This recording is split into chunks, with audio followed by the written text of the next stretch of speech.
Karl Marx அந்த பெயரை வந்து நான் எங்கே ஃபஸ்ட் டைம் கேட்குறேன்னா, நான் வந்து என்னோடய ஸ்கூல் டைமில், அதாவது 11வது 12வது படிச்சுட்டு இருக்கிறப்போ எனக்கு வந்து பொருளாதார ஆசிரியராக செந்தில்வேல் சாருன்னு சொல்லிட்டு வந்தார். அவர் தான் எனக்கு வந்து எக்கனாமிக்ஸுக்கு வாத்தியாராக வந்தார்.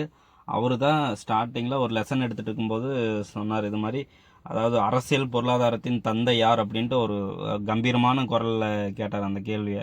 அப்படி கேட்குறப்போ ஒரு 50-60 பசங்க நாங்கள் உட்காந்துருந்தோம் கீழே. அதில் வந்து யாருக்குமே பதில் தெரியல.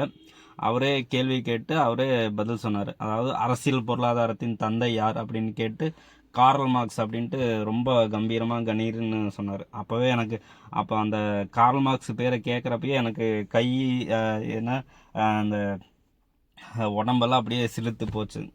கோஸ் பம்புன்னு சொல்லுவாங்களா, அது மாதிரி ஆச்சு. அப்போ இருந்து அந்த கார்ல் மார்க்ஸுங்கிறவர் யார் என்னன்னு சொல்லிட்டு படிக்கிறதுக்கு ஆரம்பிச்சிருந்தா இப்பயுமே இவரை படிச்சுட்டு தான் இருக்கிறேன். இவரோட தத்துவங்கள் கொள்கைகள் எல்லாம் படித்து உள்வாங்கி செயல்பட்டுருக்கேன். இவர் வந்து உண்மையாலுமே ஒரு உலகத்தோட வரலாற்றை மாற்றி அமைச்சதில் இவர் வந்து கார்ல் மார்க்ஸுங்கிறவர் ஒரு முக்கிய இடத்துல இருக்கிறாரு. அதே மாதிரி உலகத்தில் வந்து அதிகமாக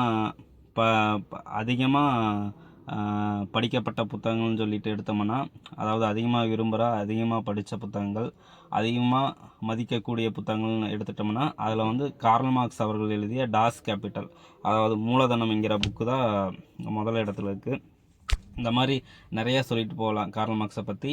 இந்த இடத்துல வந்து எனக்கு கார்ல் மார்க்ஸ் அறிமுகப்படுத்தின என்னோடய ஆசிரியர் செந்தில்வேல் சார் அவர்களுக்கு நான் நன்றி தெரிவிச்சுக்கிறேன். அவர் இறந்துட்டார். ஏன்னா அவர் தான் எனக்கு இந்த கார்ல் மார்க்ஸுங்கிற பேரை முதலாக அறிமுகப்படுத்தினார். உண்மையாலுமே சென்னையில் வந்து கார்ல் மார்க்ஸுக்கு அது கன்னிமாரா லைப்ரரியில் வச்சது ரொம்ப பொருத்தமாக இருக்குது. இதுக்கு வந்து முதலமைச்சர் மு.க. ஸ்டாலின் அவர்களுக்கு ரொம்ப நன்றியை தெரிவிச்சுக்கிறேன்.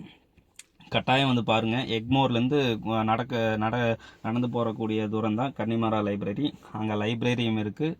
அங்கே போகிறப்போ நீங்கள் முன்னாடியே மார்க்ஸ் சிலை வச்சுருப்பாங்க.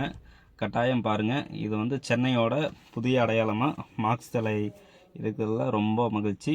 கட்டாயம் வந்து பாருங்கள். ஃபேமிலியோடு வந்து பார்க்கலாம். அவ்வளவு பிரம்மாண்டமாகவும் தத்ரூபமாகவும்